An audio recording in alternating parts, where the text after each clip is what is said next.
आगरा में अब जल्द ही मेट्रो के दूसरे फेज का काम पूरा होने जा रहा है। मेट्रो के दूसरे फेज में अंडरग्राउंड स्टेशन बनने का काम पूरा हो गया है। अब सिर्फ सभी स्टेशनों पर फिनिशिंग का काम चल रहा है। जल्द ही मेट्रो मनकामेश्वर से Agra college, Raja Mandi, RBS college और साथ ही खंडारी पर दौड़ती हुई दिखाई देगी। ये सभी स्टेशन बनकर तैयार हो गए हैं और मेट्रो अधिकारियों का दावा है कि जून 2025 में मेट्रो शुरू हो जाएगी।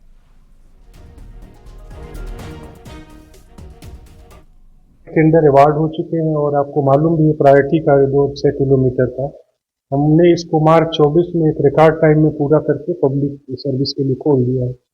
इसके आगे और हमारे 4 अंडरग्राउंड स्टेशन हैं जो हम जून 2024 में खोल रहे हैं, जबकि इसका कॉन्ट्रेक्चुअल कंप्लीशन तो हमारा मार्च 26 है, बट इसको समय से पहले खोलेंगे जो मेट्रो का रिकॉर्ड रहा। उसके आगे और हमारे 3 एडीएसपी स्टेशन हैं जो मार्च 26 में खोलेंगे। इस तरह से कॉरिडोर 1 हमारा पूरा हो जाएगा। महोबा से खबर है, जहां पर शहर कोतवाली के रोडवेज बस स्टॉप के पास में महिला यात्री से टप्पेबाजी की घटना सामने आई।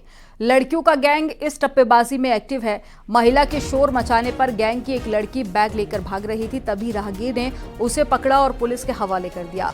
गैंग की ये लड़कियां नाबालिग बताई जा रही हैं।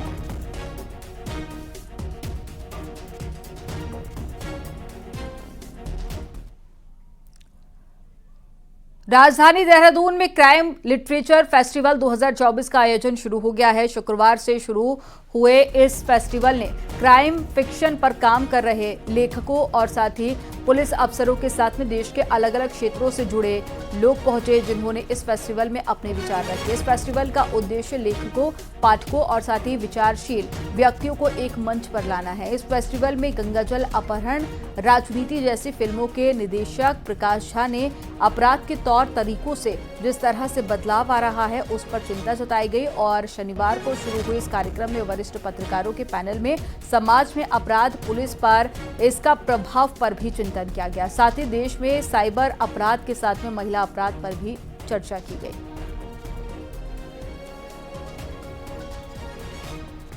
सत्र था जिसमें यहाँ पर इसमें बेसिकली जो अभी एक बहुत दुखद हादसा जो हुआ था देहरादून में 6 बच्चों की जान गई थी, उसको लेकर बेस था। लेकिन इसमें जो सिविल सोसाइटी के लोग आए थे उनके बहुत सारे ट्रैफिक पे सवाल भी थे और खासकर उनके सुझाव भी थे और कुछ सुझाव बहुत अच्छे थे कि जिसमें पब्लिक और पुलिस का ट्रैफिक को लेकर इंटरेक्शन होना चाहिए, छात्रों में जागरूकता और बढ़ाई जाए जिससे कि वो ट्रैफिक रूल्स का पालन करें। पुलिस की तरफ से भी है कि किस तरह से वो इन्फोर्समेंट कर रहे हैं, पब्लिक की क्या अपेक्षाएं, उस पर कैसे हम खड़े उतरे। तो इंटरेक्शन काफ़ी अच्छा था, अच्छे सुझाव आए। जो सुझाव आए डेफिनेटली उस पर हम काम करेंगे और अच्छा।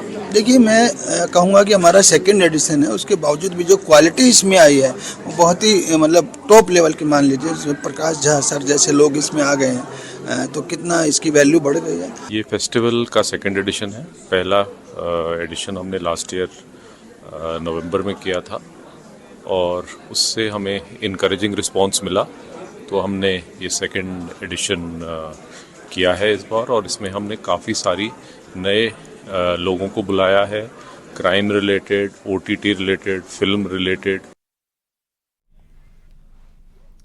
आज विश्व एड्स दिवस है। आपको बताते हैं कि सिविल हॉस्पिटल रुड़की में इस समय 1485 HIV संक्रमित मरीज रजिस्टर हैं, जबकि 45 मरीजों की मौत हो चुकी है। पिछले 1 साल में HIV संक्रमित मरीजों की संख्या में इजाफा हुआ है। CMS का कहना है कि 1400 मरीजों का इलाज अस्पताल में चल रहा है, लेकिन कुछ मरीज दवाई लेने के चलते गायब हो गए हैं और उनकी भी तलाश की जा रही है। उन्होंने कहा है कि सरकार के द्वारा भी HIV को लेकर लगातार कदम उठाए जा रहे हैं, लोगों को भी जागरूक किया जा रहा है ताकि इससे बचा जा सके।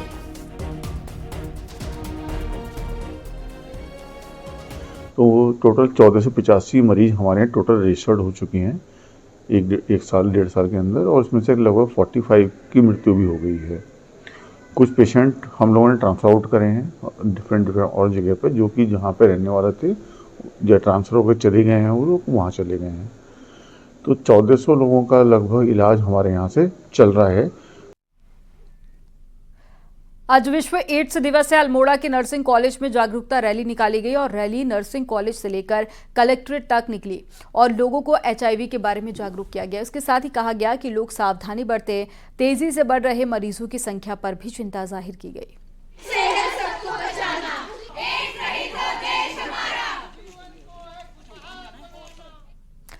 हरिद्वार के रिहायशी इलाकों में जंगली हाथी लगातार पहुंच रहे हैं। यहां पर जमालपुर कला में 7 जंगली हाथियों का एक झुंड गली से गुजरता हुआ नजर आया। हालांकि स्थानीय निवासी जंगली हाथियों को घर के सामने आवाजाही करते देखकर जरूर दहशत में हैं।